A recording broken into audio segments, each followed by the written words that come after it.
What the hell is everyone crying about? What? Sengoku's bad? The batch is weird?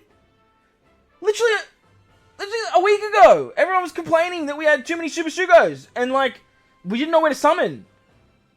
This is an easy skip. It's an easy skip. Just because Sengoku's bad doesn't mean that this is bad. This is exactly what everyone wanted. I don't get it. I don't get it. Yo, what is going on, homies? It's your boy Stumped back for another OPTC video, and in today's video, we're breaking down the new Sugo Fest exclusive V2 Sengoku and his batch, and doing a bit of a should you summon video. And I'm gonna break to you right now, no, you should not summon. And not because Sengoku's bad, not because the batch is like wonky, but because we just had 3 fucking Super Sugos. Don't summon. Simple. Spend your gems on those banners. Just don't summon. Simple. Simple. Simple. But in today's video, we're going to break down the unit, we're going to break down the legend, we're going to break down the rare recruits, and we're going to talk about this unit because it's very intricate. And honestly, I'm a big fan of this because it's very innovative. Now, for 90% of the community, for you guys, no, do not summon. But this is a cooldown month. This is the definition of a cooldown month. Let these characters come to you, but we are going to break them down anyway. With that said, let's take a look at Sengoku and his batch.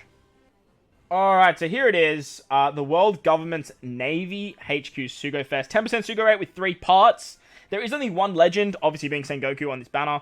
Obviously, we'll break down the actual banner structure and the Sugos that are on this banner. Shout out to the homie Captain Papi for the infograph, as always.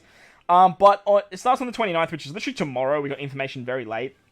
It goes to the 29th of October. By the way, just a little side note, the Film Red banners actually got extended till November 11th.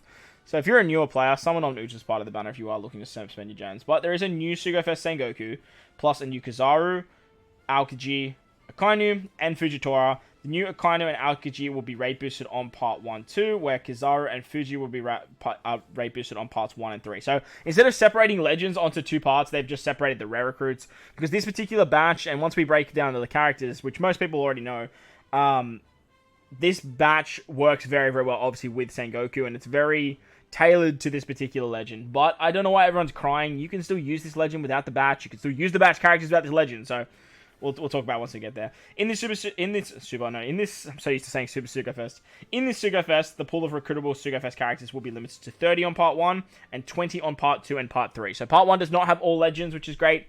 It's 30 legends, and then part 2 and part 3 have 20 legends, but part 2 and part 3, their steps are arguably worse. If you clear the World Government's Navy HQ Sugo Fest trial quest to unlock these new characters from the Sugo Fest, will also earn up to 5 rainbow gems, blah, blah, blah. Standard stuff. So, let's take a look at Sengoku, the post-evolution. We have Sengoku, the Buddha Sengoku. So, as you can see, he is a super tandem unit with the 3 admirals, which is kind of cool. He's a Cerebral Fighter Psi character, and he also has a super type.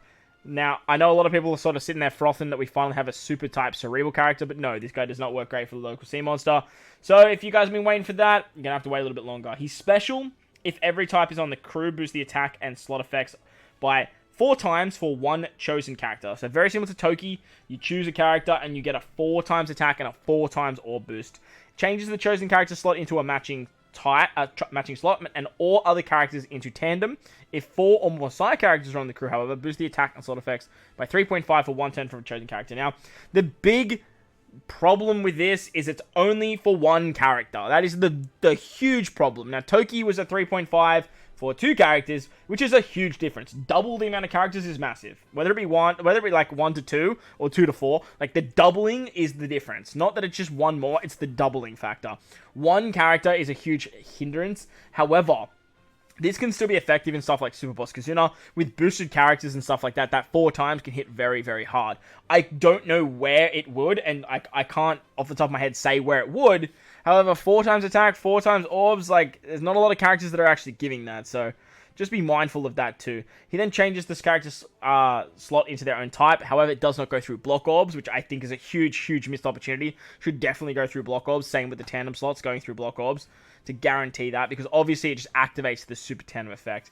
If 4 or more side characters on the crew, you get the 3.5. So if you're building like a mono side team, you can still like get the effectiveness of this guy, I guess. But nevertheless, his special is pretty mid, if I'm completely honest. It's nothing crazy.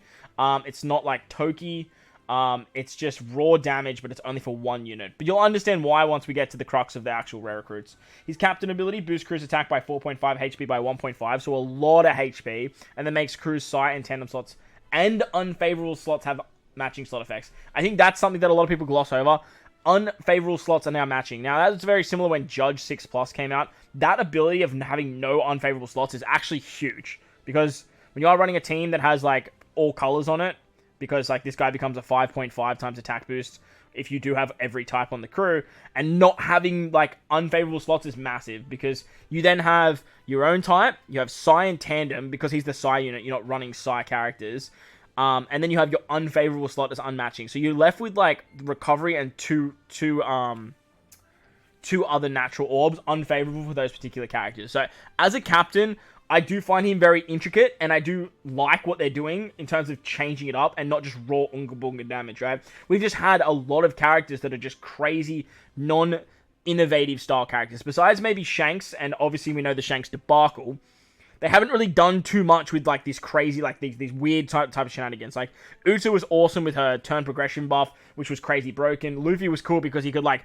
spam specials over and over, but it was all just about crazy damage and, like, oh, just, okay, like, hey, I'm a cerebral int striker booster and I'm a quick booster. You know, there was nothing like these intricate designs, which I really like. The downside to this is there's no content to take this motherfucker.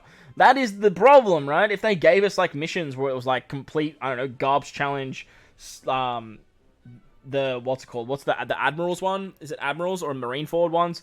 Like, imagine if they did that and it was just, like, use every color. Like, it's right in front of you, Bandai. Just do it. As I mentioned, this guy is a super type. He gives base attack 1,250 for 1 turn and changes Psy characters into Super Psy. You must have any of the Admirals, obviously Akainu, Borsalino, Kuzan, or Fuji. You can also have Garp, Suru, Smoker, Tashigi, Hina, or Kobe on the team as well, which is actually pretty fun.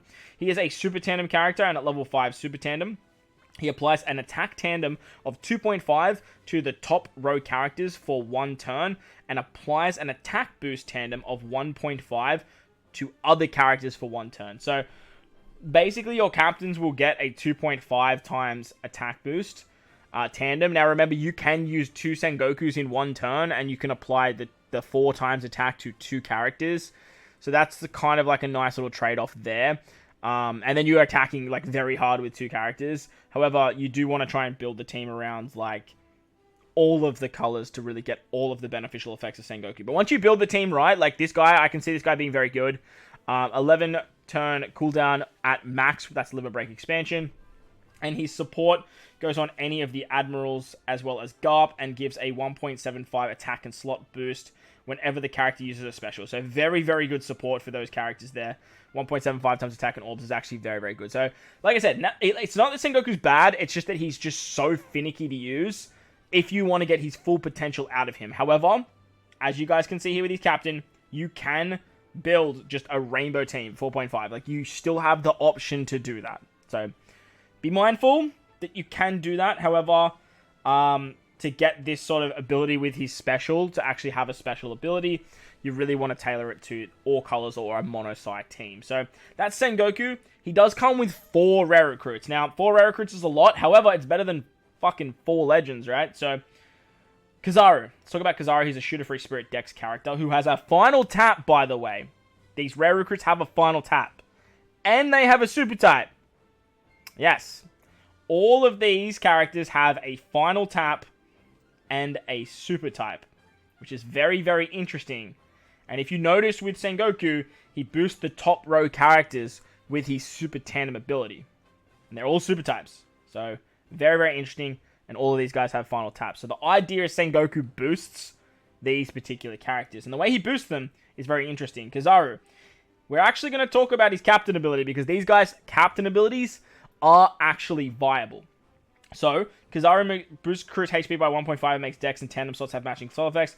When every type is on the crew, boosts attack by 4 times, and if the character becomes captain during the quest, boosts the attack by a further 1.35 and reduces damage taken by 10%. So, he then gets, like, what? If you're a 4 times captain, and then if you become the captain in the quest, you get, what's 4 times? Whatever 4 times 1.35 is, which is actually very, very good. He then obviously has a super type, So once you become captain, he boosts the type effects of Dex characters by 2.5. And then makes them into super type. So you can, like, with this team, get all super types on one team, which is actually kind of crazy, right? He's special, reduces crew's special charge by 1 turn, and reduces burn and paralysis by 5 turns. If the character is a crewmate, you can choose to swap character out for the captain for 1 turn. And if every type is on the crew, sets the chain multiplier to 2.5, maxing at 10 for 1 turn. Otherwise, sets the chain multiplier at 3.25 for 1 turn. So you can still use this guy without running a full color team, right? Because you still get the special charge, you still get the burn, you still get the paralysis by 5 turns, and then it says if the characters are correct, you can choose to swap the character out as to become the captain. You don't have to become the captain. You can choose to become the captain, which is actually pretty interesting, because then that way you don't have to say yes. You can be like, no, I don't want to become the captain, and still run your normal team and still get those benefits. However, you do lose the chain boundary, and you get a 3.25 times chain lock. Now, 3.25 chain lock is nowhere near as good as a chain boundary. I definitely agree. However, the fact that you can choose to become captain is a huge, huge difference. He has a final tap, which gives him 800 base attack once you hit on the final part of the chain. And obviously, if you're using Sengoku, and you're versing, say, a quick enemy, you're going to make Kazaru the 4 times attack. You're then going to use him to become your captain, activate the super type, so he hits very, very hard. And then he's doing all your damage at the back end of a chain, and he's obviously a chain boundary unit as well. So you are going to get a lot of damage there. His support can remove burn and paralysis by 1 turn on any of the admirals, including Sengoku, which is pretty nice. So it's very interesting what they're doing with this whole captain swap mechanic, and how you can kind of become the captain. Also with the super type, they not only give a 2.5 times color affinity boost, but you can completely remove the crew's swap captain's effect. So the idea is, right, you can activate his special, become the captain, get all these like nice abilities with the special charge and the burn, the paralysis, get the chain boundary, become the captain, activate the super type, and then go, oh yeah, by the way, I don't want to be the captain. See you later. And you just leave. You just leave. However, you still get the color affinity of the first unit that you use. So if you were utilizing the Sengoku team, which we'll touch on at the end, whoever you're going to be hitting with last with, you ideally want to use their super type first. And be mindful, you can choose to remove the crew's swap captain effect. So there's also that. So just like I said, just be very mindful of that, and sort of building against content is going to be very finicky. And I think that's what most people have an issue with when it comes to this particular legend in the batch. But let's move on. Let's talk about Akainu now. Again, he's a super type. He has a final tap. His special reduces bind duration by 5 turns, defense up duration by 5 turns, and boost damage dealt to ignited enemies by 1.75. If the character is a crewmate, you can choose to swap the character out for the captain. Amplifies the ignited effect of all enemies by 1 turn, dealing 100 times enemies attack in non-type damage at the end of the turn. And if you have every type on the crew, this effect ignores immunity status. So you can still get the guaranteed, you can still get the condition, it's just not guaranteed. You still get the defense up, you still get the bind. Doesn't matter if you run this guy on a mono strength team, you still get all of that. However, if you run him on a full colored team, you then get all of the effects of the guaranteed burn.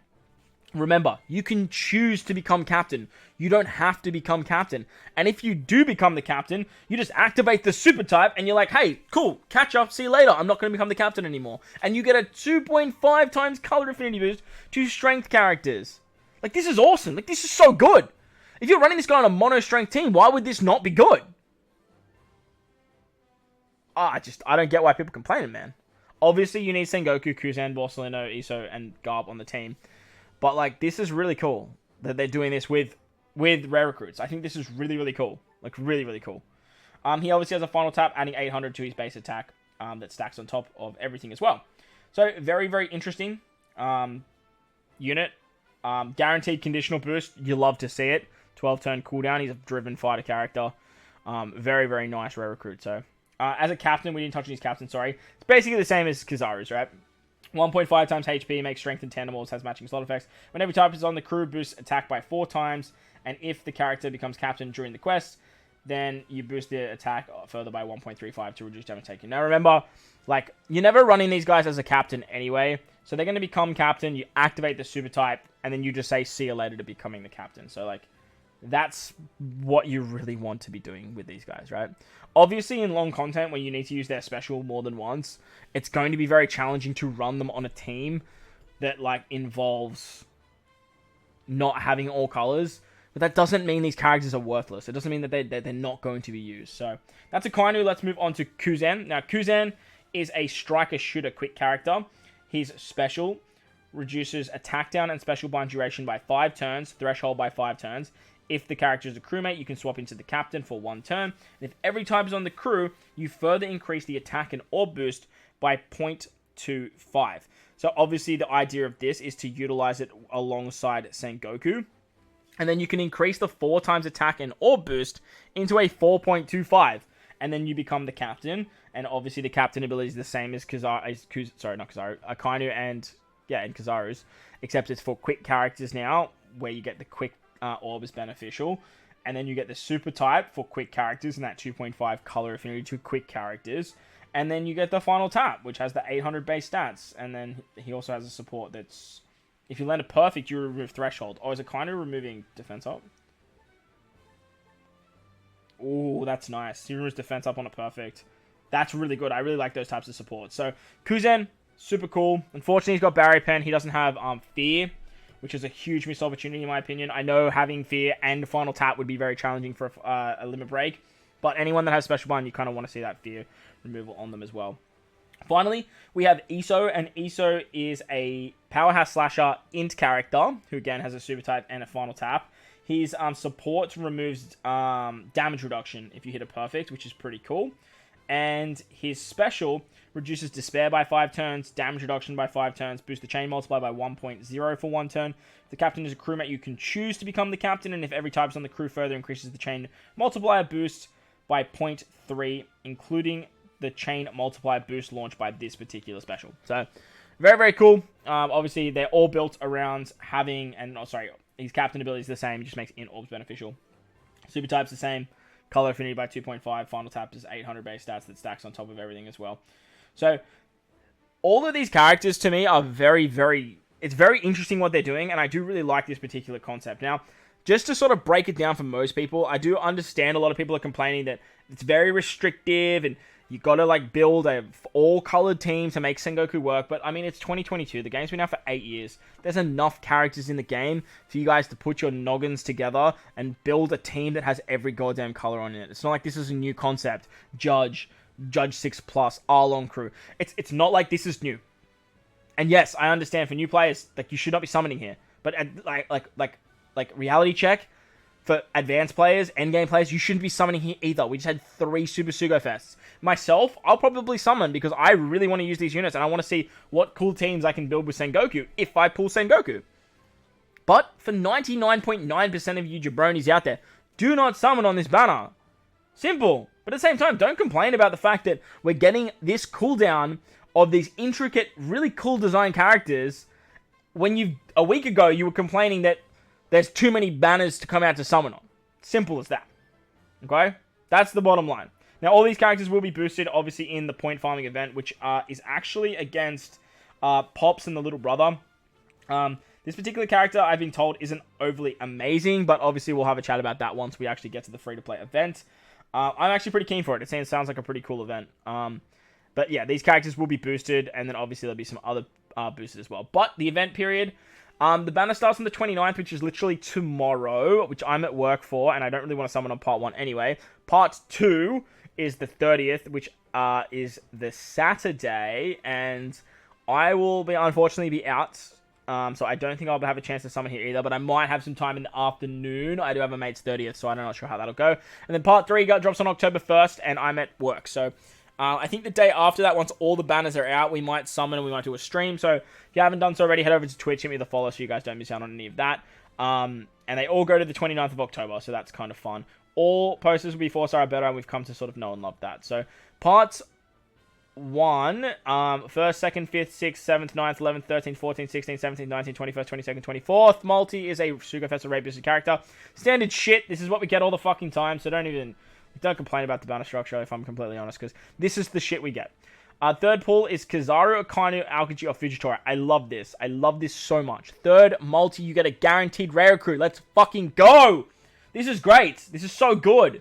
This should be on every goddamn part 1 of every single banner. Third multi, second multi, fourth multi, guaranteed one of the rare recruits. Let's go. Fourth, like, honestly, that's such a huge improvement. I don't think people understand how much of an improvement that is. 4th, 10th, 18th, and 23rd is a Sugo. So 4 legends on part 1 is a Sugo, and then the 8th is a limited, so 5. 12th, 15th, 20th, 25th is a super limited pool.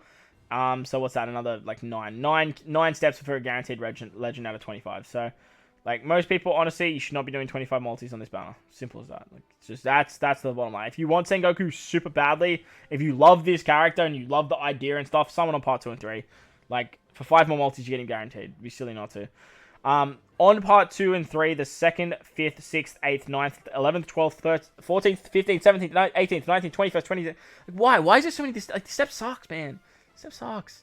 Sugo Fest or Rate Booster character. The 3rd, 7th, 13th, 16th, 24th, and 28th is a Sugo.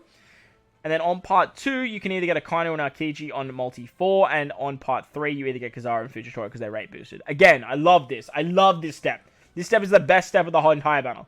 So good. The 10th and the 20th are limited Sugo Fest characters, and then the 30th pool is a guaranteed Sengoku. So you got like 8 legends, 8 actual legends along the way there on part 2 or part 3, which is like kind of cool, I guess. But like, remember, part 2 and part 3 have 20 legends, where part 1 has 30. Now, the legend list for part 1 looks a little bit like this. You got Sengoku, Ulti, Hiyori, and Zoro Sanji. These characters sort of haven't been on banners recently, except for part 1 of the Super Sugos. So if you guys missed them, now's a pretty good chance to pick them up. However, I don't recommend any of these characters chasing. Like, they're not sold out of. Ulti, I haven't even touched her since I pulled her. Like, I'm being dead set with you. I have not even touched her. Hiyori, I've used a couple times, but I don't gas her up as much as the community does. And Zoro Sanji is another unit that I literally haven't touched. So, look, do with that what you will. But, like, I don't recommend chasing these characters. Let these characters come to you. Who's Who, Law and Kid are amazing. Shogun Frankie's awesome. Odin's good in PvP. Kingdom of Dendro is pretty good. And then everything else is sort of fodder from, like, 400 years ago.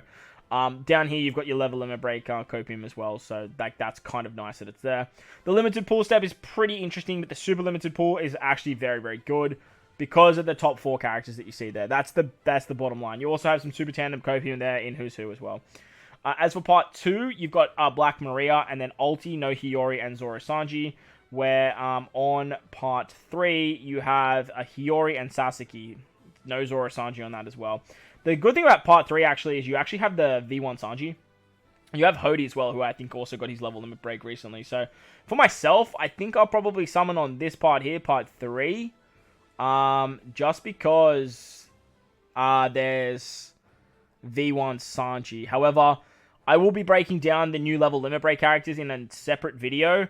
So, we'll have to see what Blackbeard and those types of characters look like as well. So, that's going to be pretty fun. As for the limited steps, obviously they're pretty good, but that's basically the banner structure. To break it down, and the bottom line is just don't summon on this banner. I don't recommend anyone summon on this banner.